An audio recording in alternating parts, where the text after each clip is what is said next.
No Nikita today. Sheldon, is there an update on his situation? Yeah, he's day-to-day right now. We're not expecting him to be available for tomorrow. It's just minor. We don't expect him to be out for too long, but we're going to give him the day tomorrow. The opportunity possibly to get Victor back into the lineup, how important is his speed and size against a team like Bridgeport?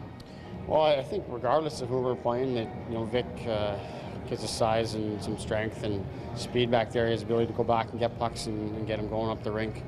We didn't get him in the first couple of games. He's a guy obviously that had a couple of games at the end of the regular season, but hasn't been back in the swing of things here, coming off of his injury and whatnot. But we wanted to get him a little further up the lineup today in practice and see how he would do, and we'll make a decision going into tomorrow. But we certainly, going into it, felt that it was important to have Victor a part of our team, and we're happy to have him back in the mix.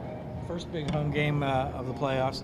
I imagine some of the players are excited. Do you want them to contain their excitement, use their excitement, stay within themselves, as it were? Well, I think we want to use the excitement. This is playoff hockey, and as much as we had an opponent that was playing hard and making it hard on us out in Bridgeport, it really didn't have much a feel of playoff hockey, and frankly the break that we've had here between games hasn't helped that either. So we hope that it's a nice, loud, and excited building tomorrow, and that our guys can feed off that. We certainly would expect the opposition would feed off that as well. They're the type of team that, with the way they compete and work, that they would get a boost from that. So we certainly need to use it to fuel us as well. Along those lines, Pembroke, the Sioux, when you had big crowds, and did you find it had a positive effect, especially at playoff time? Yeah, certainly. I think it does. I think whether you're at home or on the road, you want to have full buildings. You want it to be loud. You want it to feel like it's important. That takes away kind of the lulls that you go through in the regular season. Even when I turn on the TV and watch NHL playoff hockey, there's a difference. There's a noticeable difference, and obviously the crowds are similar in terms of the volume of people, but how they're acting and how intense and how committed they are to the results and to what's going on in the game is great. So we'd like to manufacture some of that here in our building for sure. Marlies fans are by and large kind of different than Leaf fans. It's not a lot of corporate, obviously. There's real fans, for lack of a better term. You find they're very loud. Yeah, I certainly don't think that's a great term, but I'll withdraw it. But we've experienced it at different times. We had some games in here that were like that through the regular season. Last summer, watching back some of the games from the playoffs the Marlies had. I believe I caught a couple on Leafs TV myself there last spring.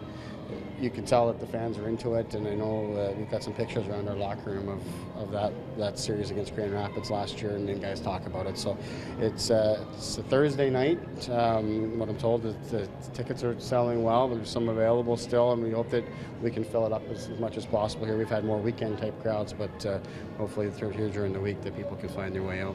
How's William Nylander handled his return to you guys and the reassumption of his role as your main offensive key cog, or as it were? I think he's handled it well.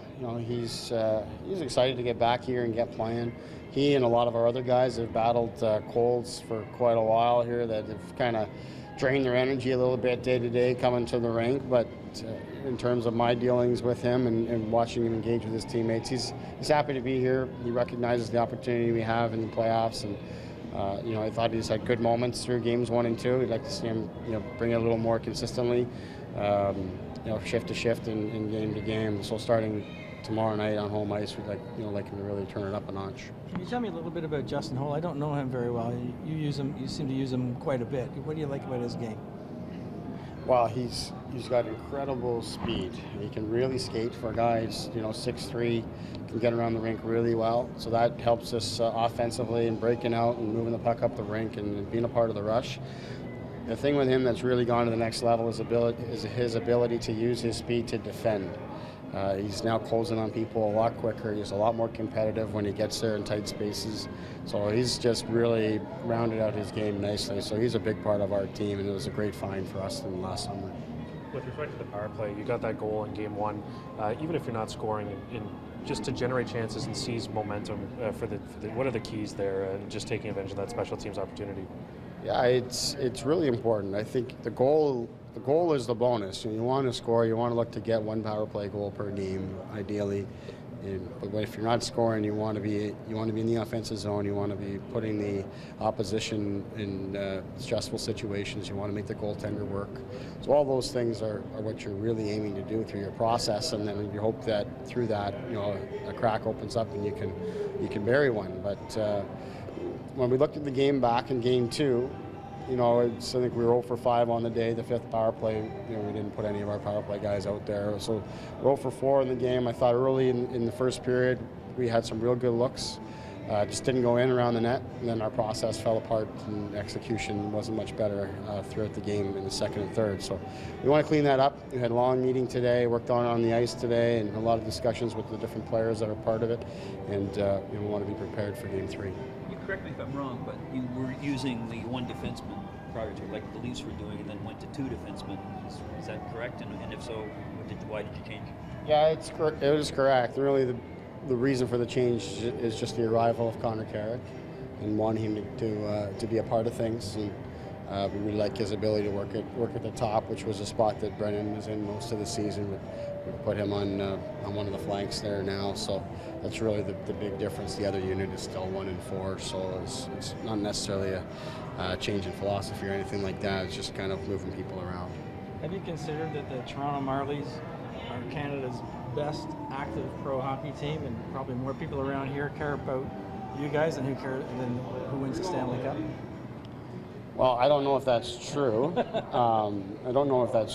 But I certainly hope we can have 8,000 or so people that feel that way when they come to the rink tomorrow, and that as we get going, people recognize what's happening around here, and there's reason to come to the rink, and there's reason to be excited. Obviously, a lot of the players that are going to be playing tomorrow night have played at the Air Canada Centre for the Maple Leafs this year and will certainly in the future, so it's a chance to catch those people early in a really competitive environment here in the American Hockey League and playoff games, which we know are intense and competitive.